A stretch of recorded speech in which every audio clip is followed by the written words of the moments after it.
यह कहानी जंगल में रहने वाली दो ठग बेटियों की है जो जंगल से गुजरने वाले मुसाफिरों को छल कपट से लूटकर उनका कत्ल कर देती। पर फिर एक दिन ऐसा मुसाफिर आया जिससे उन सब की जिंदगी बदल गई। एक गुस्सैल राजा ने अपने पुत्र को किसी गलती के कारण उसे देश से निकाल दिया।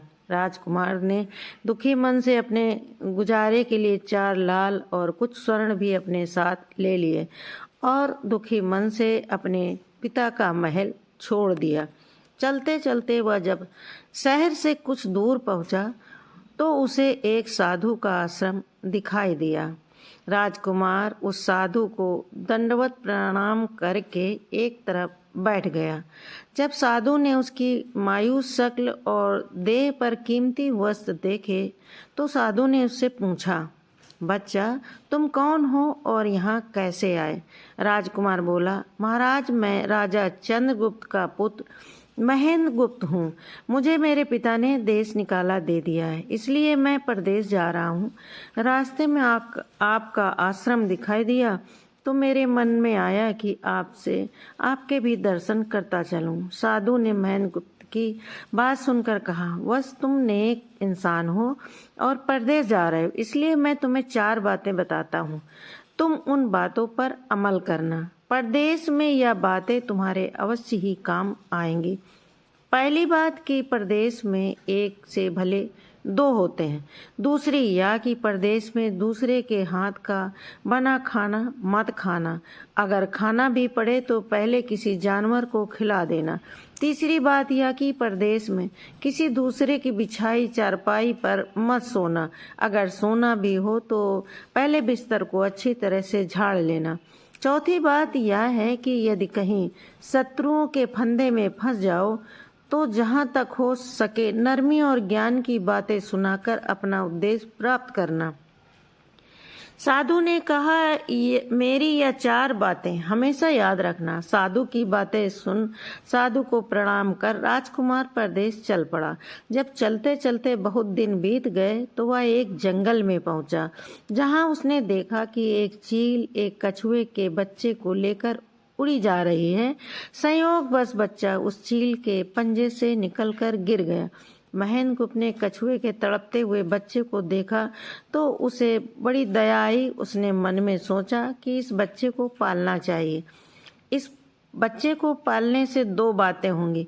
पहली तो यह कि इस बच्चे के प्राण बच जाएंगे और दूसरी यह कि साधु द्वारा कही गई पहली बात भी पूरी हो जाएगी कि सफर में एक से भले 2 होते हैं और इससे बातें करते हुए दिन भी आसानी से बीते। यह सब सोचकर महेंद्र गुप्त ने बच्चे को अपने साथ ले लिया। अब सफर में उसके साथ वह कछुए का बच्चा भी हो लिया। कुछ दिन के सफर के बाद राजकुमार को एक अच्छा सा स्थान दिखाई पड़ा। उस स्थान पर पहुंचकर उसने कुछ खाया पिया और फिर कछुए के बच्चे से बोला, तुम यहाँ बैठे रहना, मैं जरा थोड़ी देर सो लूं। यह कहकर महेंद्र गुप्त एक पेड़ के नीचे सो गया। उसी पेड़ के ऊपर एक सांप और कौवा रहते थे। उन दोनों का यह दस्तूर था कि जब कोई मुसाफिर उस पेड़ के नीचे ठहरता तो सांप उसे डस लेता और कौवा उसकी आंखें निकाल लेता। नाग ने जब सोते हुए मुसाफिर को देखा तो पेड़ के नीचे उतरा और राजकुमार को डस लिया। सांप के डसते ही तुरंत राजकुमार के प्राण पखेरु उड़ गए।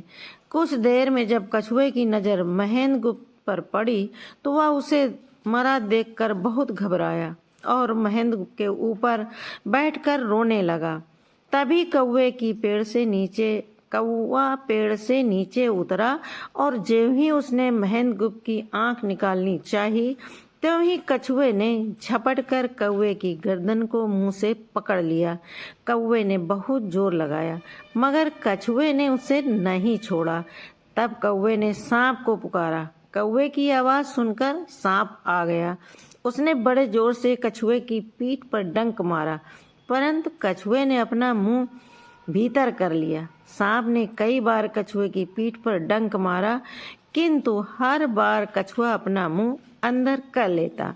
जब सांप और कछुए पर बस नहीं चला, सांप का कछुए पर बस नहीं चला, तो उसने कछुए से प्रार्थना की कि तुम मेरे मित्र को छोड़ दो। यह सुनकर कछुआ बोला, नहीं, तूने मेरे मित्र को डसा है, अब मैं भी तेरे मित्र की जान लूंगा। तू मेरे मित्र को छोड़ दे, मैं तेरे मित्र को जीवित कर दूंगा। यह कहकर सांप ने काटी हुई जगह पर मुंह रखकर महेंद्र गुप्त के शरीर से विष खींच लिया और बोला, अब तो मेरे मित्र को छोड़ दे। कछुए ने जब राजकुमार को देखा कि उसे थोड़ा होश आ रहा है और उसका जहर उतर रहा, तो उसने कौवे को छोड़ दिया। जब महेंद्र गुप्त को होश आया, तब कछुए ने उसे सांप के डसने का सारा हाल सुनाया। कछुए की बात सुनकर तुरंत महेंद्र गुप्त ने मन में साधु की बात पहली बात खटकी। सोचा, साधु की एक बात तो काम आई कि एक से भले दो होते हैं। मन ही मन उसने साधु को धन्यवाद दिया और आगे बढ़ चला। चलते चलते कुछ दिनों के बाद जब वे समुद्र के किनारे जा पहुँचे, तब कछुए के बच्चे ने कहा, मित्र, मेरा देश आ गया। यदि तुम कहो तो मैं अपने माता पिता से मिलाऊं। पूर्वार्ध उनसे बिछड़े बहुत दिन हो गए हैं, वे बहुत दुखी होंगे। महेंद्र गुप्त ने उसे जाने की आज्ञा दे दी और स्वयं रात को वहीं समुद्र के किनारे जंगल में ठहर गया। दोस्तों, ऐसी ही प्रेरणादायक कहानी सुनने के लिए हमारे चैनल को लाइक कीजिए, सब्सक्राइब कीजिए। मिलते हैं अगले में। धन्यवाद।